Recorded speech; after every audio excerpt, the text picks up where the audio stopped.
Hi hello welcome to ಸ್ವಯಂ ಸವಿರುಚಿ and blogs. ಅನ್ನದಾತ ಸುಖಿ ಭವ. ನಾನು ಇವತ್ತು ಇನ್ಸ್ಟೆಂಟ್ ಆಗಿರುವಂಥ ಕಜ್ಜಾಯನ ಮಾಡ್ತಾಯಿದ್ದೀನಿ. ತುಂಬಾ ಬೇಗ ರೆಡಿ ಆಗುತ್ತೆ, 10 ನಿಮಿಷದಲ್ಲಿ ರೆಡಿ ಆಗುತ್ತೆ. ಇವಾಗ ನಾವು ಅಕ್ಕಿ ನೆನೆ ಇಟ್ಟು 4 ದಿವಸದ ತನಕ ನಾವು ಮಾಡೋ ಅವಶ್ಯಕತೆಯೇ ಇರಲ್ಲ. ಇನ್ಸ್ಟೆಂಟಾಗಿ 10 ನಿಮಿಷದಲ್ಲಿ ರೆಡಿ ಮಾಡ್ಕೋಬೋದು. ತುಂಬ ಈಸಿ ಇದೆ ಮಾಡೋದು. ಮೇಲೆಲ್ಲ ಕ್ರಿಸ್ಪಿಯಾಗಿ ಒಳಗೆ ಮೆತ್ತಗೆ ತುಂಬ ಚೆನ್ನಾಗಿರುತ್ತೆ. ಟೇಸ್ಟ್ ಮಾತ್ರ ಸೂಪರ್ ಆಗಿರುತ್ತೆ. ಬನ್ನಿ ಯಾವ ಥರ ಮಾಡೋದು ಟೇಸ್ಟಿಯಾಗಿರುವಂಥ ಇನ್ಸ್ಟೆಂಟ್ ಕಜ್ಜಾಯನ ಅಂತ ನೋಡೋಣ. ಇವಾಗ ನೋಡಿ, ನಾನು ಕಡಾಯಿಗೆ ಒಂದು 3 ಸ್ಪೂನ್ ಆಗೋಷ್ಟು ಬಿಳಿ ಎಳ್ಳನ್ನು ತೊಗೊಂಡಿದ್ದೀನಿ. ನೋಡಿ, ಈ ಥರ ಚೆನ್ನಾಗಿ ಫ್ರೈ ಮಾಡ್ಕೊಳ್ಳಿ. ತುಂಬ ಕಲರ್ ಚೇಂಜ್ ಆಗಬಾರ್ದು, ಜಸ್ಟ್ ಈ ಥರ ಅದು ಸ್ವಲ್ಪ ದಪ್ಪ ದಪ್ಪ ಆಗೋವರೆಗೂ ಚೆನ್ನಾಗಿ ಅದನ್ನು ಹುರ್ಕೊಳ್ಳಿ. ತುಂಬಾ ಟೇಸ್ಟಿಯಾಗಿರುತ್ತೆ. ನೋಡಿ, ಇವಾಗ ಕರೆಕ್ಟಾಗಿ ಆಗಿದೆ. ಈ ಥರ ಹುರ್ಕೋಬೇಕಿದನ್ನು. ಇವಾಗ ತೆಗಿತಾ ಇದ್ದೀನಿ. ಅದೇ ಕಡೆಯಾಗಿ ಇವಾಗ ನಾನು 1 ಬೌಲ್ ಆಗೋಷ್ಟು ಬೆಲ್ಲನ ಹಾಕ್ತಾಯಿದ್ದೀನಿ. ಅರ್ಧ ಬೌಲ್ ನೀರನ್ನು ಹಾಕ್ತಾಯಿದ್ದೀನಿ. ತುಂಬ ನೀರನ್ನು ಹಾಕೋಬಾರ್ದು, ಇಷ್ಟೇ ಹಾಕಬೇಕು. ನೋಡಿ, ಇದು ಜಸ್ಟ್ ಪಾಕ ಆಗಬಾರ್ದು, ಜಸ್ಟ್ ಕರಗಬೇಕಷ್ಟೇ ಇದು. ನೋಡಿ, ಚೆನ್ನಾಗಿ ಇದನ್ನು ಕರಗಿಸ್ಕೊಳ್ಳಿ. ಅದು ತುಂಬ ಕುದೀತು ಅಂದರೆ ಜಿಗಿಟ್ ಆಗುತ್ತೆ. ಹಾಗಾಗಿ ಜಸ್ಟ್ ಅದು ಬೆಲ್ಲ ಕರಗಿ ಕುದಿ ಬರಬೇಕಷ್ಟೇ. ಇವಾಗ ನೋಡಿ, ಕುದಿ ಬರ್ತಾ ಇದೆ. ಈ ಟೈಮಲ್ಲಿ ಇಷ್ಟ ಆದರೆ ಸಾಕು. ಇವಾಗ ನಾನು ಹುರಿದಿರುವಂಥ ಎಳ್ಳನ್ನು ಹಾಕ್ತಾಯಿದ್ದೀನಿ. ಏಲಕ್ಕಿ ಪೌಡರ್.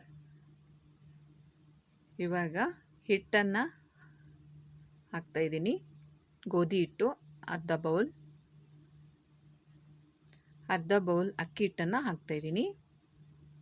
ಹಿಟ್ಟು ಹಾಕಿದ ತಕ್ಷಣ ಸ್ಟವ್ನ ಆಫ್ ಮಾಡ್ಕೋಬೇಕು, ಇಲ್ಲಾಂದರೆ ಸೀದೋಗುತ್ತೆ. ಅದಕ್ಕೋಸ್ಕರ ನೋಡಿ, ಇವಾಗ ನಾನು ಸ್ಟವ್ನ ಆಫ್ ಮಾಡ್ಕೊಂಡಿದ್ದೀನಿ. ಕರೆಕ್ಟಾಗಿ ಅದನ್ನು ಮಿಕ್ಸ್ ಮಾಡ್ಕೊಳ್ಳಿ. ಅದಿನ ಗಂಟೇನ ಆಗಲ್ಲ.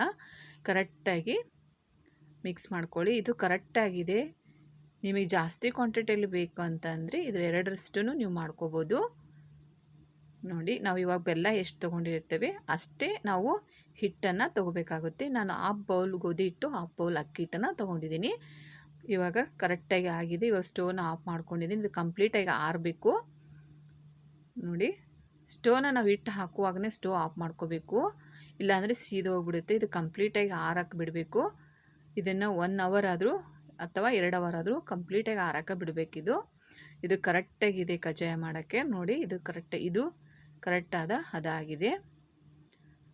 ಇವಾಗ ನಾನು ಬಟರ್ ಪೇಪರ್ನ ತೊಗೊಂಡಿದ್ದೀನಿ. ಸ್ವಲ್ಪ ಎಣ್ಣೆಯನ್ನು ಹಚ್ಚಿ, ಇವಾಗ ನಾವು ಪುರಿ ಸೈಜಲ್ಲಿ ಮಾಡ್ತೇವಲ್ವ ಉಳ್ಳೆನ, ಆ ಸೈಜಲ್ಲಿ ತೊಗೋತಾ ಇದ್ದೀನಿ. ನೋಡಿ, ಈ ಥರ ಮಾಡ್ಕೊಳ್ಳಿ. ತುಂಬ ನೀರನ್ನು ಹಾಕಕ್ಕೆ ಹೋಗಬೇಡಿ. ಮತ್ತು ಬೆಲ್ಲನ ಜಾಸ್ತಿ ಕುದಿಸ್ಬಾರ್ದು. ಜಾಸ್ತಿ ಕುದಿಸಿದರೆ ಅದು ಪಾಕ ಥರ ಆಗಿಬಿಟ್ಟು ಜಿಗಿಟ್ ಆಗಿಬಿಡುತ್ತೆ. ಹಾಗಾಗಿ ಬೆಲ್ಲನ ಕುದಿಸ್ಬಾರ್ದು, ಜಸ್ಟ್ ಕರಗಿಸಿ ಕುದಿಸ್ಬೇಕಷ್ಟೇ. ನೋಡಿ, ಇದನ್ನು ಒಂದೇ ಥರ ಲೆವೆಲಲ್ಲಿ ಇದನ್ನು ಈ ಥರ ಪ್ರೆಶ್ ಮಾಡ್ಕೊಳ್ಳಿ. ತುಂಬ ದಪ್ಪಾಗೆಲ್ಲ ತುಂಬ ತೆಳುವಾಗಿ ಮಾಡ್ಕೋಬಾರ್ದು. ಇದು ಕರೆಕ್ಟಾಗಿದೆ. ಈ ಥರ ಮಾಡ್ಕೊಳ್ಳಿ. ಇವಾಗ ಎಣ್ಣೆ ಕಾದಿದೆ ನೋಡಿ.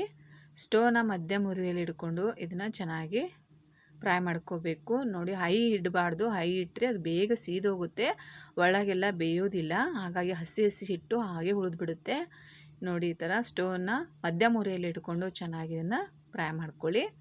ಸ್ವಲ್ಪ ಮೇಲೆ ಎಣ್ಣೆಯನ್ನು ಹಾಕ್ತಾಯಿದ್ದೀನಿ. ಪ್ರತಿಯೊಂದು ಉಬ್ಬಂಗಿಲ್ಲ, ಒಂದೊಂದು ಉಬ್ಬುತ್ತವೆ, ಕೆಲವೊಂದು ಉಬ್ಬಂಗಿಲ್ಲ. ನೋ ಪ್ರಾಬ್ಲಮ್, ಉಬ್ಬಲಿದ್ರೂ ಏನು ಪ್ರಾಬ್ಲಮ್ ಇಲ್ಲ. ಪ್ರತಿಯೊಂದು ಉಬ್ಬಬೇಕು ಅಂತ ಏನಿಲ್ಲ. ನೋಡಿ, ಈ ಥರ ಚೆನ್ನಾಗಿ ಇದನ್ನು ಫ್ರೈ ಮಾಡ್ಕೊಳ್ಳಿ. ನೋಡಿ, ಈ ಥರ ಮೇಲೆಲ್ಲ ಕ್ರಿಸ್ಪಿಯಾಗಿ ಒಳಗೆ ಮೆತ್ತಗೆ ತುಂಬಾ ಟೇಸ್ಟಿಯಾಗಿರುತ್ತವೆ ಇವು. ಇನ್ಸ್ಟೆಂಟಾಗಿ ತುಂಬ ಬೇಗ ಮಾಡ್ಕೋಬೋದು. ತುಂಬಾ ಟೇಸ್ಟಿಯಾಗಿರುತ್ತೆ. ಇವಾಗ ನೋಡಿ, ಕೆಲವೊಂದು ಉಬ್ಬುತ್ತವೆ, ಕೆಲವೊಂದು ಉಬ್ಬಲ್ಲ. ಇವಾಗ ಇದರಲ್ಲಿರುವಂಥ ಎಣ್ಣೆನ ಈ ಥರ ಫ್ರೆಶ್ ಮಾಡಿ ಬೇರೊಂದು ಸ್ಪೂನನ್ನು ತೊಗೊಂಡು ಈ ಥರ ಫ್ರೆಶ್ ಮಾಡಿ ತೊಗೊಳ್ಳಿ. ಅದರಲ್ಲಿ ಎಣ್ಣೆ ಇರಬಾರ್ದು. ಆ ಥರ ಇದನ್ನು ಫ್ರೆಶ್ ಮಾಡಿ ತೊಗೋಬೇಕು. ಇವಾಗ ಇನ್ನೊಂದನ್ನು ಫ್ರೈ ಮಾಡ್ತಾಯಿದ್ದೀನಿ. ಇವಾಗ ನೀವು ಇದಕ್ಕೆ ಇಬ್ಬರು ಬೇಕಾಗುತ್ತೆ. ನೀವಿಲ್ಲ ಅಂದರೆ ನೀವು ಪ್ರತಿಯೊಂದನ್ನು ಈ ಥರ ಮಾಡಿಕೊಂಡು ಬೇರೊಂದು ಪ್ಲೇಟ್ನಲ್ಲಿ ಇಟ್ಕೊಂಡು ಮಾಡ್ಕೋಬೋದು. ಎಣ್ಣೆನ ಹಚ್ಚಿ ಈ ಥರ ಮಾಡೋದ್ರಿಂದ ಅವೇನು ಪ್ಲೇಟಿಗೆ ಅಂಟ್ಕೊಳ್ಳಲ್ಲ. ಇವಾಗ ನೋಡಿ, ಕೆಲವೊಂದು ಉಬ್ಬುತ್ತವೆ, ಕೆಲವೊಂದು ಉಬ್ಬಲ್ಲ. ಈ ಥರ ಪ್ರತಿಯೊಂದನ್ನು ಈ ಥರ ಎಣ್ಣೆನ ಫ್ರೆಶ್ ಮಾಡಿ ತೆಗಿಬೇಕು. ಎಣ್ಣೆ ಇರಬಾರ್ದು. ಎಣ್ಣೆ ಇತ್ತು ಅಂದರೆ ಮೆತ್ತಗಾಗ್ಬಿಡ್ತವೆ. ಮತ್ತು ಬೇಗ ಹಾಳಾಗ್ಬಿಡುತ್ತೆ. ಅದಕ್ಕೋಸ್ಕರ ಈ ಥರ ಫ್ರೆಶ್ ಮಾಡಿ ತೆಗಿಬೇಕು. ಇದು 1 ತಿಂಗಳು ಸ್ಟೋರ್ ಮಾಡಿದ್ರೂ ಏನೂ ಆಗಲ್ಲ, ತುಂಬಾ ಚೆನ್ನಾಗಿರುತ್ತೆ ನೋಡಿ. ಈ ಥರ ಎಣ್ಣೆ ಇಲ್ಲದ ಹಾಗೆ ಡ್ರೈ ಆಗಿ ತಕ್ಕೋಬೇಕು ಇದನ್ನು. ಇವಾಗ ಪ್ರತಿಯೊಂದೂ ನಾನು ಮಾಡಿ ತೊಗೊಂಡಿದ್ದೀನಿ ನೋಡಿ.